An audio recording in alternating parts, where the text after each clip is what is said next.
PAUSD Nutrition Services provides thousands of meals every day, distributed among 12 elementary, 3 middle, and 2 high schools.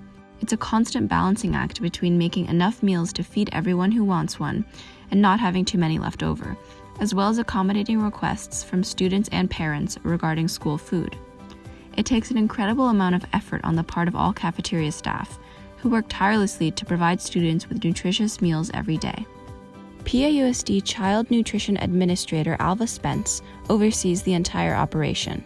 My role is to try and meet the needs of the students and help prepare the food and keep the district compliant with the regulations of USDA and CDE in the National School Lunch and the National School Breakfast programs.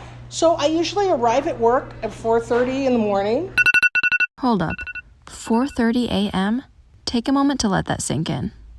And I help set up the JLS kitchen because it's the central kitchen.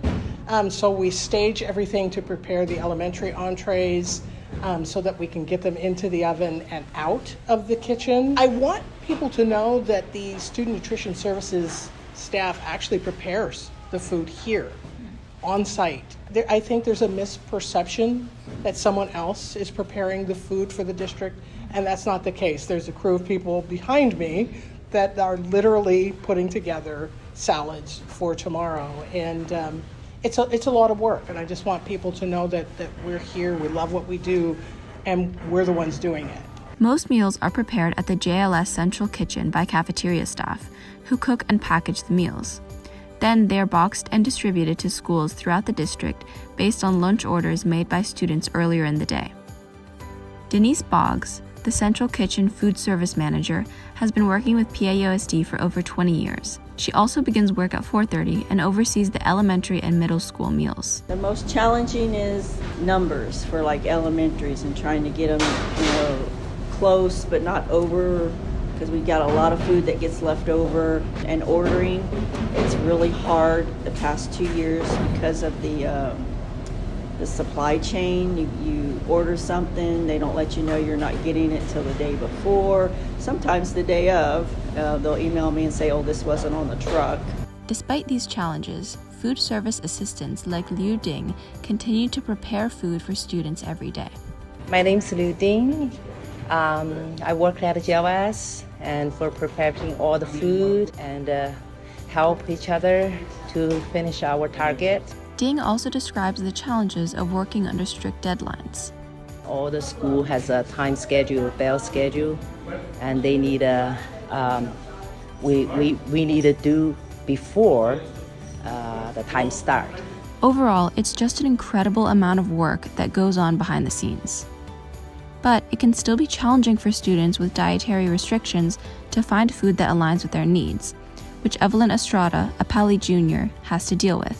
I tried to just get food from home, but recently I haven't had time to do that, so I'm getting school lunch every day. But I find that there's not really many choices that I have. As someone with food restrictions, Evelyn hopes to see more accommodations in the future, as well as increased communication between students and cafeteria staff. Special accommodations are offered to students with restrictions, and a request form can be filled out via the school meal website. Aiden Su, a Pali senior, also enjoys cafeteria food on a daily basis, primarily out of convenience. The main, benefit of school lunch is that it's usually hot and it's very convenient. Although it's challenging to please everyone with only a few options every day, Nutrition Services began offering plant-based meals at Pali last year, which now allows everyone, including vegans and vegetarians, to enjoy school food. Vakul Srivastava, a Pali senior who also gets lunch regularly, enjoys the school food, but also notes what he would like to see in the future. I like to see in the future more fresher ingredients and probably more Asian cuisines. I feel like I would like more vegan options too. Many students would also like to have a feedback system implemented in order to make a stronger connection to nutrition services and give their input on what is being served. If they could have some sort of feedback or way to tell them what meals we are enjoying, that's actually a good way of perhaps them gauging what to make more of and what to make less of.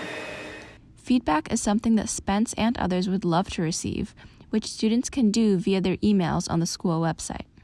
We truly need that feedback of, wow, I wish you had this. Or, when I go across the street or when I do go off campus, this is what I get. This is where all the students are hanging out. I wish you could make something like this.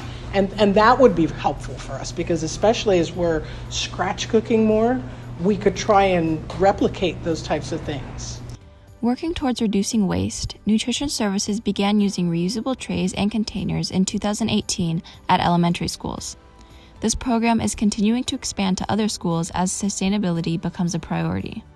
Now, instead of using single-use cardboard trays, students use reusable hard plastic, red trays, and clamshells that significantly reduce school waste.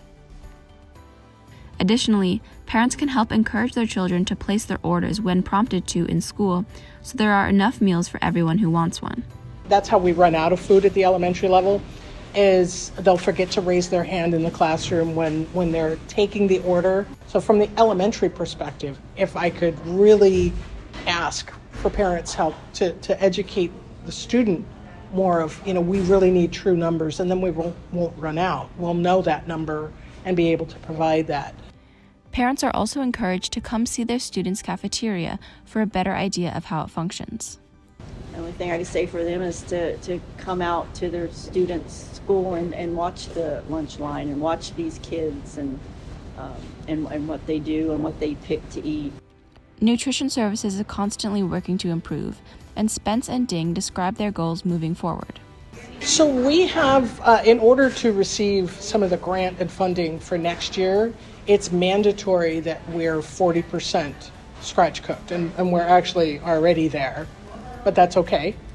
There's always room for improvement. So my goal is to try and continue to push that envelope. Yeah, we wanted to make every student happy with their food, and that's our goal, to make more interesting food the students like.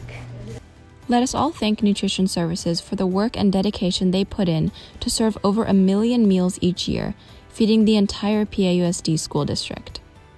We want students to be happy. We want parents to be happy. We want people to see, how proud this crew is and what they do.